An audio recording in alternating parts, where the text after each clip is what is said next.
السلام عليكم ورحمة الله وبركاته. الحمد لله العليم بما في القلب من حوادث وخطوط، البصير بما حل بالمسلمين من شدائد وقلوب، والصلاة والسلام على الحبيب المحبوب سيدنا ومولانا محمد، سيدنا ومولانا محمد الذي بذكره تلين الشدائد والعسول، وعلى آله وصحبه ونبيه المنشود، ذو بقية ينهون عن الفساد في الأرض إلا قليلا ممن أنجينا منهم، واتبع الذين ظلموا ما أتركوا وكانوا مجرمين. وقال تعالى أيضا: ظهر الفساد في البر والبحر بما كسبت أيدي الناس ليذيقهم بعض الذي عملوا لعلهم يرجعون. صدق الله مولانا العظيم.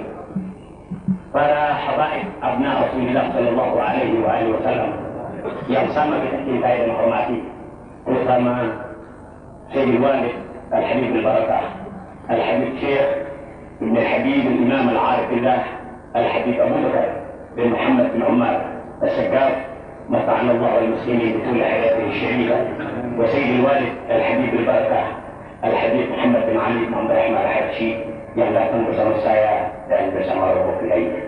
Saudara-saudara sekalian, sebenarnya saya tidak pantas untuk menyampaikan sesuatu di hadapan bapak-bapak dan saudara-saudara sekalian, apalagi di maqam Baril Hayy, maqam daripada para awliya yang begitu besar ini.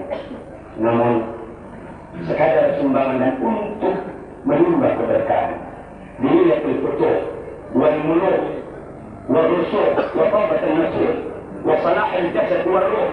Saya mencoba dan memberanikan diri untuk sadar menimba para rahmat. Saudara-saudara sekalian, Rasulullah sallallahu alaihi wasallam datang ke dunia ini membawa tugas yang amat beratnya, di mana tugas yang berat ini tersimpul dalam dua pola perjuangan beliau, yaitu mengajak umat manusia untuk semuanya dapat mengakui bahwa tidak ada Tuhan melainkan Allah dan Muhammad Rasulullah. Kalimat tauhid inilah yang menjadi perjuangan pertama daripada Rasulullah. Kalimat tauhid. Pola hidup yang kedua yang diperjuangkan oleh Nabi adalah tauhidul kalimah. Setelah tadi kalimat tauhid, yang kedua adalah tauhidul kalimah. Mengajak semua umat Islam yang sudah mengucapkan kalimat tauhid tadi untuk dapat mencocokkan perbuatannya, sikap hidupnya, perjalanan hidupnya dengan pengakuannya sebagai umat Muhammad SAW. Saudara-saudara sekalian, saya sangat sependapat dengan apa yang disampaikan oleh Syekh tadi. Kita patut berbangga mempunyai ajadat keturunan yang hebat. Tetapi ajadat kita, kakek-kakek kita, mereka telah lama meninggalkan kita dengan tugas yang masih berserakan, yang perlu mendapatkan penanganan langsung dari kita sebagai pewaris daripada ajadat-ajadat kita, daripada kakek-kakek kita. Bukankah kita pernah membaca bahwa ada orang yang berkulit bule pernah mengadakan riset terhadap umat Islam di Pulau Jawa ini, sampai dibukukan hasil riset mereka itu pada tahun 50-an dalam satu judul buku yang berjudul The Religion of Java. Beliau katakan, orang itu berkata bahwasanya umat Islam di Pulau Jawa ini tergolong dalam 3 golongan. Golongan yang pertama yang dikenal dengan Muslim santri. Muslim santri ialah Muslim yang aktif menjalankan syariat agama macam bapak-bapak dan saudara-saudara sekalian saat ini. Dan ini banyak. Dan yang kedua, golongan muslim yang disebut dengan golongan muslim priai. Golongan muslim priai adalah golongan muslim yang juga aktif menjalankan syariat agama macam kita, tetapi mereka masih mencampur adukan agama mereka, ibadat mereka dengan apa yang mereka pernah terima dari kakek-kakek moyang mereka yang tidak seagama dengan kita. Mereka masih menyembah-nyembah kuburan.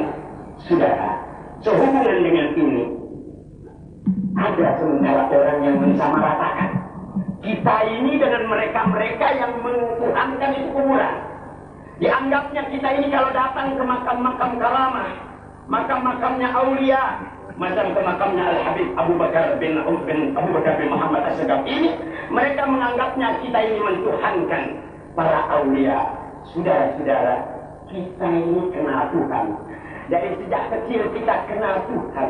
Kalau tadi Al-Habib Abu Bakar Al-Arif Billah Sahibul Magam mengatakan bahwa diri beliau itu Al-Qutb, diri beliau itu Al-Ghaus, di mana kita apabila berhajat ada sesuatu yang menimpa diri kita atau keluarga kita, beliau menyiapkan diri beliau, begitu juga dengan para aulia lainnya, para aqtab lainnya, menyiapkan diri mereka untuk siap membantu kita dikala kita dihadapkan kepada suatu problema hidup.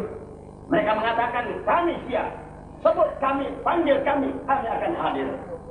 Ini tidak bertentangan dengan apa yang disabdakan oleh Rasulullah Sallallahu Alaihi Wasallam dalam kitab Al-Jami' As-Saghir dari Syekh Abdul Rahman As-Sayuti, Syekh Abdul Rahman bin Abi Bakar As-Sayuti. Di dalam kitab Al-Jami' As-Saghir, Rasulullah Sallallahu Alaihi Wasallam bersabda dalam makna hadisnya, "Idzan falatat dabbatu ahadikum fi ardi falatin falyunadi ibadallah, falyunadi ibadallah, falyunadi ibadallah, fa inna lillahi fi ardihi hadiran yahbituha kama qala Rasulullah Sallallahu Alaihi Wasallam." Rasulullah, junjungan kita yang kita ambil pelajarannya, mengajarkan kepada kita, hei umatku, apabila kalian berada dalam keadaan kesulitan, kehilangan apa saja, sesuatu yang menimpa musibah kepada kamu sekalian, panggil, ya ibadallah, hai hamba-hamba Allah. Hamba Allah, saudara, ini sabda Nabi pada saat beliau hidup. Beliau sampaikan kepada para sahabatnya, yang makna lengkapnya, hai umatku, apabila kalian ada kehilangan satu kendaraan di tengah-tengah gurun pasir yang tandus, di lautan gurun pasir yang tandus, di mana tidak ada satu manusia pun yang dapat mencari itu kendaraan kamu yang hilang, kalian cukup panggil ibadallah, hai hamba Allah. Hamba Allah itu terdiri daripada malaikat, terdiri daripada aulia, terdiri daripada aqtab, terdiri daripada para wali-wali yang besar. Karena apa? Fa inna lillahi hadiran yahdisuha. Maka Tuhan masih mempunyai makhluknya, hambanya yang bisa menahan itu atau mengembalikan barang yang kita sedang cari-carinya. Saudara-saudara, kalau ada sementara orang yang menganggap bahwa kita ini syirik, datang ke makam para wali-wali, kita dianggap tidak boleh datang kepada para wali-wali, meminta kepada mereka. Saudara-saudara, kita tanya, mereka lebih tinggi dari Nabi atau lebih bodoh dari kita? Kita tanya kepada mereka, saudara-saudara sekalian. Kalau kita datang kepada Habib Abu Bakar, kita datang kepada seorang wali, baik yang masih hidup ataupun yang sudah meninggal dunia, kita katakan, tolong ya Habib, tolong ya Habib. Saudara, kita kenal Tuhan. Orang tua kita dan guru-guru kita mengajar kita untuk mengenal Tuhan dari kecil. Kita bisa membedakan mana Tuhan dan mana manusia. Kalau kita katakan minta tolong, maknanya saudara-saudara, itu singkatan, ya Habibana Abu Bakar, tolonglah mintakan kepada Allah Subhanahu wa Ta'ala. Kami banyak punya kepentingan, kami banyak punya urusan, keluarga kami dalam keadaan musibah. Tolonglah ya Habibana Abu Bakar, tolong sampaikan kepada Allah Subhanahu wa Ta'ala. Saudara-saudara, itu yang dimaksud dengan kita yang datang ke makam para aulia. Saudara, saya kembalikan yang saya maksudkan tadi. Yang kedua adalah golongan muslim priai, yang mana saat ini golongan muslim priai mendapatkan pasaran, sudah mulai bikin banyak. dari hari ke hari tambah banyak, dari hari ke hari tambah banyak, memang mendapatkan pasaran dan bagian dalam hidup di alam Indonesia yang mereka ini. Yang ketiga yang perlu mendapatkan perhatian yang serius daripada kita umat Islam, yaitu golongan muslim abangan. Golongan muslim abangan, ya golongan muslim yang namanya saja muslim, KTP-nya muslim, tetapi mereka tidak aktif menjalankan syariat Islam. Saudara tahu bahwasanya golongan muslim abangan ini pada saat saya menyampaikan ini dakwah, salah seorang direktur daripada Departemen Penerangan Agama, waktu saya bertanya kira-kira di Indonesia ini banyakkan mana dibanding dengan golongan pertama, golongan kedua dengan golongan muslim abangan. Dijawab oleh Direktur Penerangan Agama Departemen Agama, beliau menjawab bahwa di Indonesia yang terbanyak adalah golongan muslim abangan. Justru golongan muslim abangan ini, saudara-saudara, yang tidak aktif menjalankan negara Islam, tidak seperti saudara-saudara apabila datang salat zuhur, asar, maghrib, saudara salat apabila datang waktu salat dan waktu puasa, kita semuanya puasa dan sebagainya. Golongan muslim ini tidak. Inilah golongan muslim yang menjadi sasaran empuk nantinya dari golongan-golongan di luar Islam yang akan membuat mereka itu menjadi saudara mereka seagama. Siapa yang bertanggung jawab kalau sampai golongan muslim abangan ini dari bulan ke bulan, dari tahun ke tahun bertambah banyak?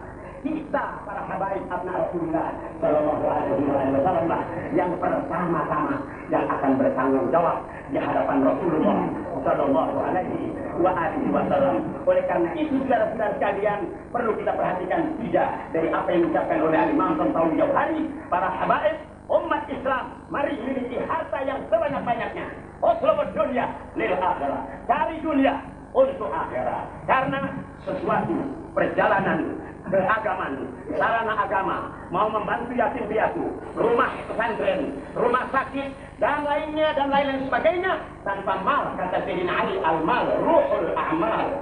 Fulus adalah merupakan motor daripada kehidupan kita. Dan yang kedua, saudara-saudara sekalian, yaitu di samping al-mal, al-ilm. Al-ilm, mari saudara-saudara kita bersenjatai diri kita dengan ilmu dunia dan ilmu akhirat. Dan yang ketiga, yang paling penting dari semuanya itu tauhidul kalimah. Kita satukan kepemimpinan kita. Kita bersatu hati kita dahulu sebelum bersatu badan kita. Banyak orang bersatu badan, tahsabuhum jami'an wa qulubuhum syatta. Nampaknya bersatu, tetapi hatinya sayang, berpecah belah. Mudah-mudahan dengan berkat